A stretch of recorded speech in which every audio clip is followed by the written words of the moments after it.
The SEC wants to make more of a splash with their predictions on day 4 with their all SEC teams and things like that. So they usually pick teams that they don't think they're going to generate the most coverage. And they did pick 3 or 4 teams that are all expected to be in the 6-6 to 8-4 range, which is the ones who generate the least coverage. But there was one exception, and it's Arkansas. Arkansas's here with Sam Pittman. Arkansas just hired Bobby Petrino as offensive coordinator, who I think was forced on Sam Pittman, the same way I think Chip Kelly was forced on Ryan Day. I think those moves never work out and always get head coaches fired. Bobby Petrino was just in that situation last year when Texas A&M hired him with Jimbo Fisher and forced Bobby Petrino onto him as offensive coordinator. Newsflash, Jimbo Fisher has been fired. I think the question should be, I think every question for Sam Pittman is, does he know that Arkansas is working against him right now and trying to get him fired? There's no other explanation for it. This isn't a move. This is almost a lateral move for them. He's tried to run more of a spread offense since he's been there with Kendall Briles and KJ Jefferson and people like that. Bobby Petrino isn't running that. So they change and retool the offense to their detriment. I just want to know from Sam Pittman, does he feel like the administration is working to undercut him? And if they are, does he deserve it? That's kind of one of the tricky questions with Arkansas, that we don't know what's coming of that. But similar to Billy Napier, I'm willing to bet Arkansas will be looking for a new head coach at the end of the year. Or maybe they won't be looking for a new head coach. Maybe they will just have the new head coach, and that head coach will be their old head coach in Bobby Petrino as they're trying to recapture their glory days. Okay. Moving on from Arkansas, though, you have 3 perpetual 6-6 to 8-4 programs. Auburn. Hugh Freeze had the wildest first year I've ever seen for a head coach at Auburn. Now, whatever you think of Hugh Freeze as a person, and for those who don't know, I think very, very, very lowly of Hugh Freeze as a person, and I always have.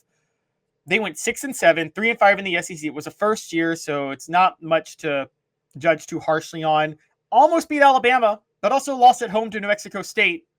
And they won some games on the defensive side early in the year before the offense really took off, but the offense finally started to click late, except that New Mexico State game. They lost their bowl game to Maryland, but they didn't care to be in that game. Are they going to be more consistent under Hugh Freeze?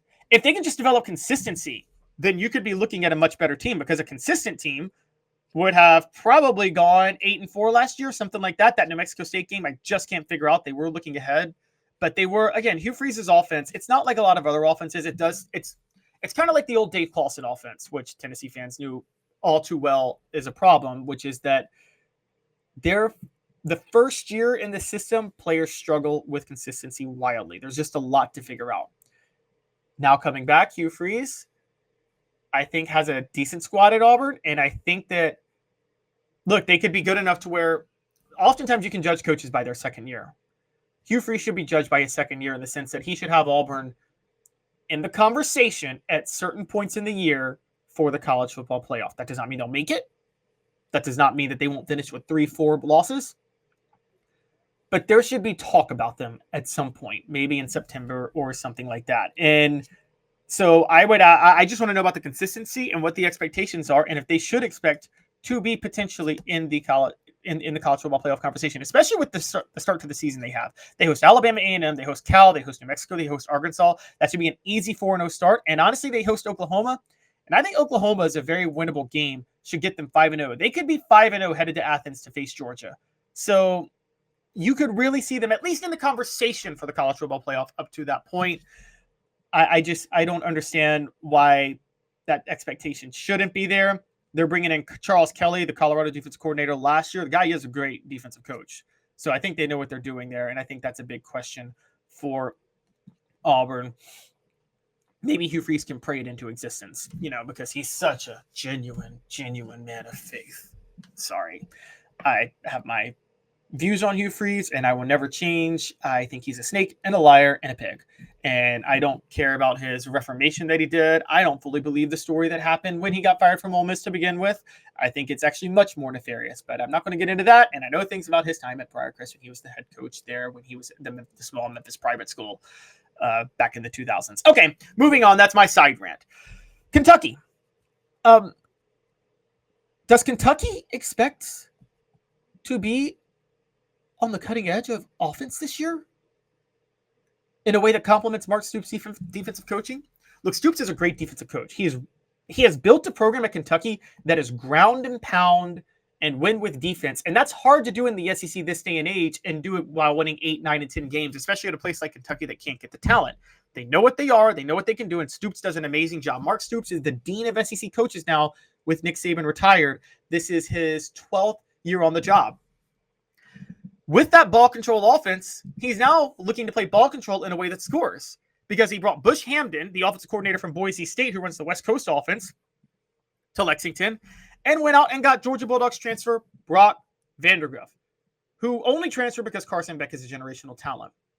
However, guys, Brock Vandagriff himself can be generational in a different way. He's very accurate and smart with the ball and has a quick release. Not about the arm strength. He was a 5-star because of how good he is at delivering the ball to where he wants to deliver it. That's the perfect type of quarterback for the West Coast offense. And not every team's going to be running that, and not every team's going to be prepared for it. So when you combine that with Mark Stoops' defense, because for those who don't know, the West Coast offense, while it seems a little more finesse because they spread the field, it actually very well complements a defensive-oriented team because there's so much ball control. Could the quarterback situation at Kentucky get the Wildcats to be a massive force to be reckoned with on both sides of the ball? Just saying, when you take that into account, they could be very dangerous. And Kentucky will at least start 3-1 with Southern Miss, South Carolina, and Ohio. I think they win all 3 games. Probably lose to Georgia, even though it's at home.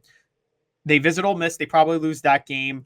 But we're looking at Southern Miss, South Carolina, Ohio, and Vanderbilt. That puts them at 4-2. They visit Florida, but they've owned Florida recently. That puts them at 5-2. They welcome Auburn to town. They could be 6-2 for that. I'm just saying, Auburn at home could be a win. They host Murray State. That's 7. Host Louisville. Louisville was undefeated last year in the regular season, but I do think that, they weren't undefeated. They lost to Kentucky at home last year. They had 2 losses in the regular season, Pittsburgh and then Kentucky, but they were in the college football playoff race until they played Kentucky and they lost. So, and they were 10-2. One of their losses to Kentucky, who was 6-6 in the SEC. So I think this year going to Kentucky, they could lose again. Look, Kentucky could be an 8-win team. And people thought when the SEC went to one division that Mark Stoops would get exposed, taking advantage of the weak East. I'm not so sure that's true. The final question I have revolves around Texas A&M and Mike Elko. New Texas A&M head coach Mike Elko comes there from Duke. He's an Ivy League grad. He was very successful at Duke, matched David Cutcliffe's success, maybe even surpassed it his first year. I've always said there's a market for Ivy League grads who know football.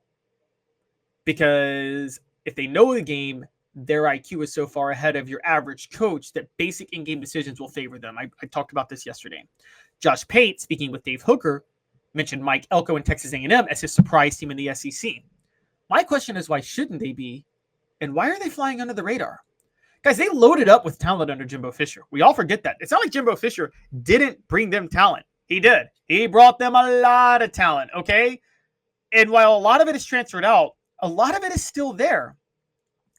So you have to ask, why is Mike Elko not getting the love and Texas A&M not getting the love that they should? They still have the talent. They have a coach much more committed to the program and a coach who might be the smartest coach in the SEC this year. I'm just saying they could be title contenders. Let's stop sleeping on Texas A&M. And so I just want to point out, don't sleep on Mike Elko. Now, Smoky Mountain Red asked about Kentucky. Haven't they been saying what I'm saying with their last 2 quarterbacks? Yes, they have. Devin Leary ended up being a bust last year with Liam Cohen. I missed the boat on that. But Devin Leary, that was Liam Cohen coming back. There was a bit of a transition. The year before, Will West. I'm sorry. I said Will West. Will Levis. Will Levis. I just think he's overrated. No matter how much the Titans love him, he's overrated. I don't love the pick. I'm a Titans fan. It's going to be disastrous, just like the Marcus Mariota pick, just like the Jake Locker pick. I am so tired of being right about my Titans and them being wrong. They are terribly run franchise. They're absolutely awful. Okay, that's my other rant.